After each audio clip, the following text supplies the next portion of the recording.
what it is.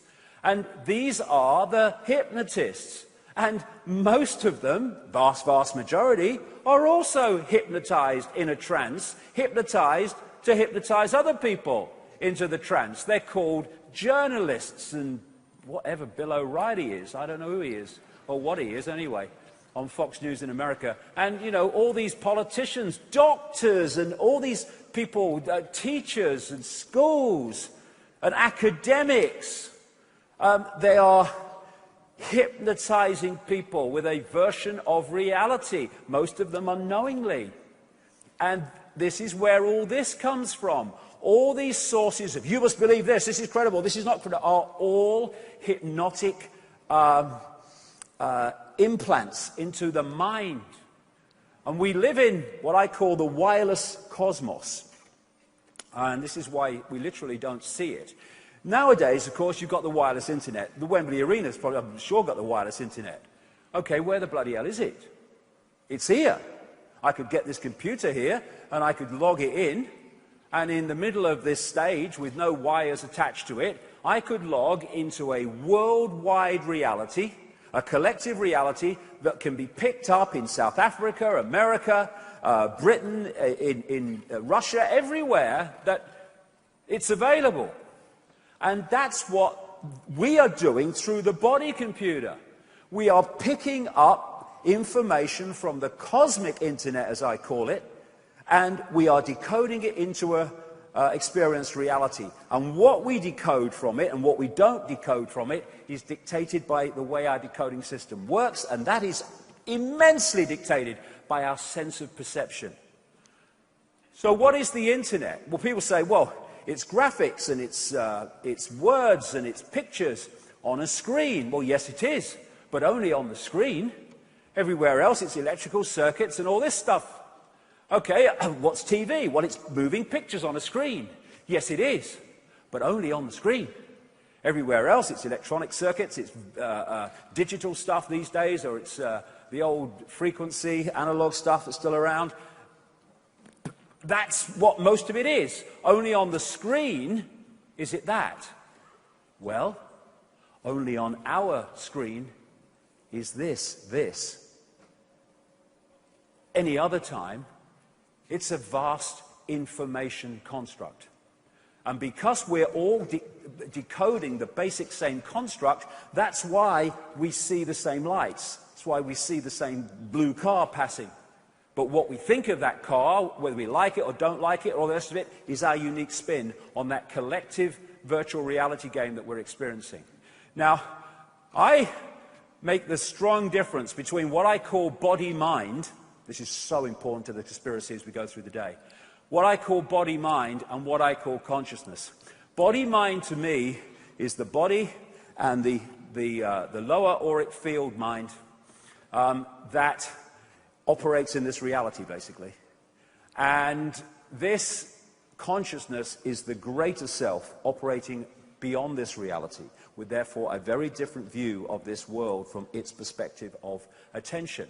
And of course, if you were on the internet and your consciousness, symbolically the guy with the keyboard and the mouse, had control of the computer, well, that's great, because you're deciding what websites you go to, you're deciding whether you like them or whether you don't like them, you're making all the decisions.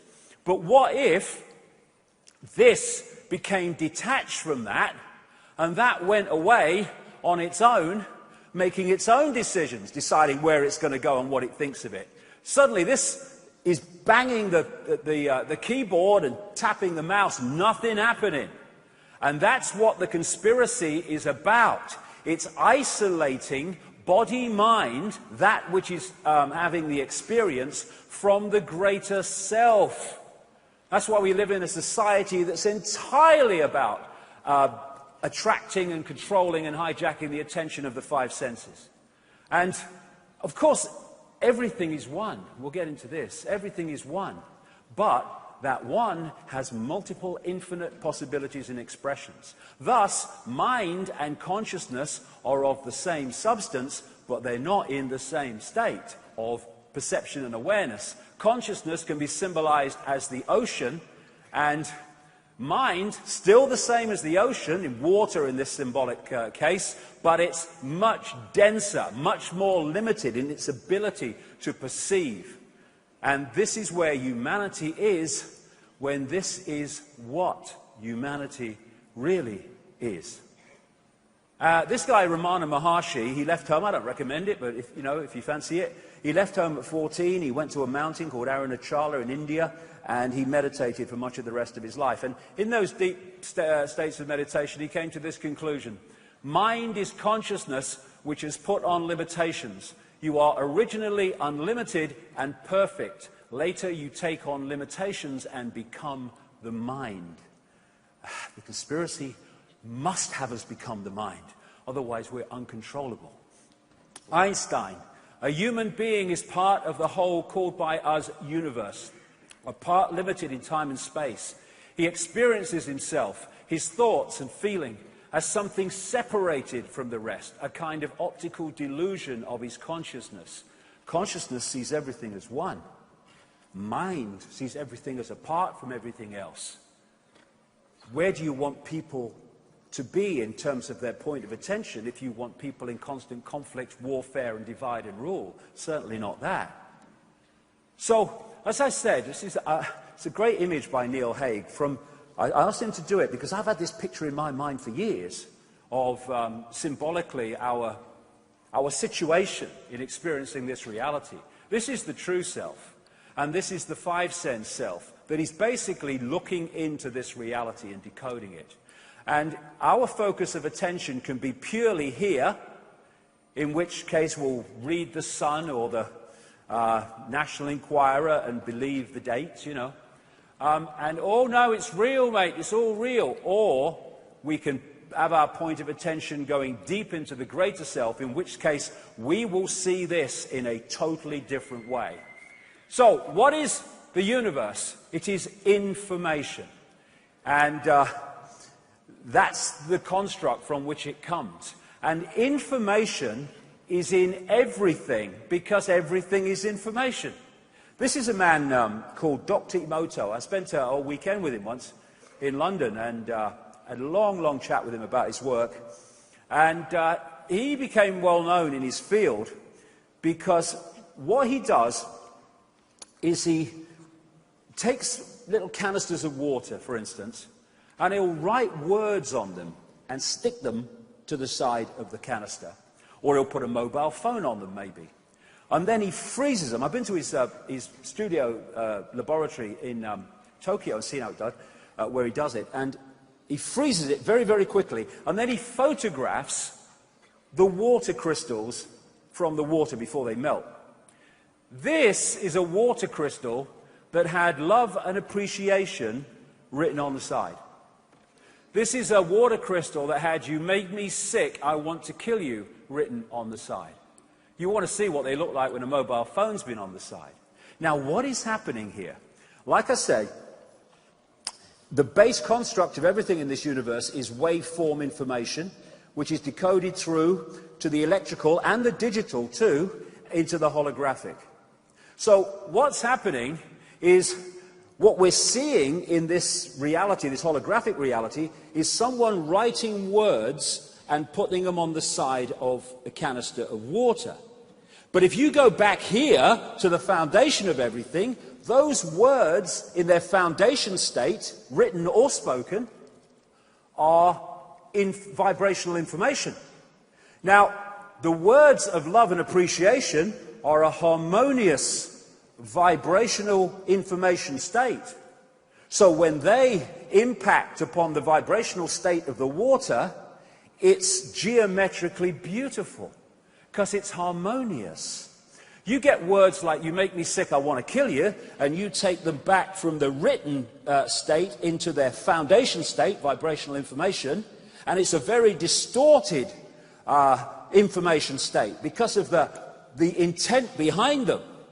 And therefore, when it plays through, it distorts the harmony of the water, which you can see in the crystals. And everything is information. There's an organization in Germany called the Aerospace Institute in Stuttgart. And if you put into YouTube the words "water has a memory," you'll see a little video about this. What they've found there is the ability to photograph information in water droplets. And for instance, what they have done is they had this big canister of water and they put a flower in it. And then they took the flower out. And then they photographed the individual droplets, or some of them. Every single droplet had that entire flower within them. And it had only been in there a little while. Every single droplet. That information, the flower, had been transferred to the information of the water. They then got a group of people from the local community to come along, another big canister of water, and they were asked to take 4 droplets each and put them in a little dish with their name on. And when they photographed the information in those droplets, they found what was amazing, but not really, because it's just perfectly explainable the way reality is. Every single one of the 4 droplets that each individual put into the dish of their own was the same virtually, but every 4 grouping was different. In other words, in the process of taking that droplet of water and putting it in the dish, that water had picked up the unique information state of the person doing it. That is the wonder, the amazing, breathtaking wonder of the world that we live in, that is kept from us. Now, that puts this in a different state. You ever come across that guy, Professor Richard Dawkins? He don't like alternative healing, and he don't like alternative versions of science and all that stuff. He don't like religion much either. And so what he would say about homeopathy, rubbish, absolute rubbish. How can you dilute a substance and dilute a substance so there's no substance left? How can it have any to do with healing? Ridiculous, mad. Okay, Dogma Dawkins, I call him. Dogma, let me explain something to you, mate. Yes, the substance is diluted and diluted until there's no substance. But the information remains, just like the information from the flower remained in the water after it was taken out. And it is the information that does the healing, because we are in an information universe. Distorted information, ill health. Harmonious information, good health. And thus, when we see fluoride in the water, and we see great oil spills in the Gulf of Mexico, we are seeing holographically what we see on the news. But take it back to its foundation, vibrational waveform construct, and you're looking at these substances massively distorting the information harmony of whatever they have polluted.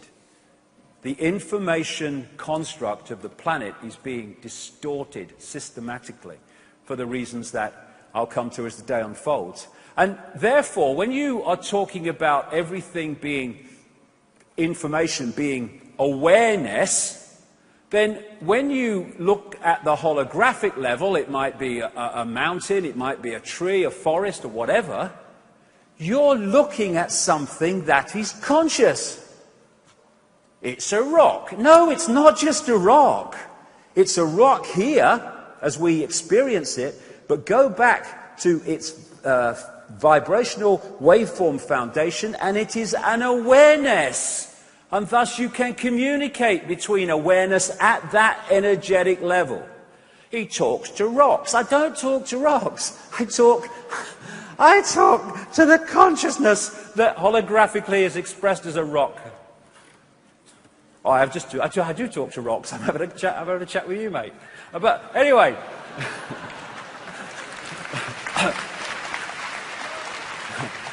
What is the universe? It's information, yes, but it's information decoding information. When you put a disk into a computer, the disk is information, and it's decoded by another form of information called the computer. And therefore, the human body is information, and it decodes other information and vice versa. As Edgar Allan Poe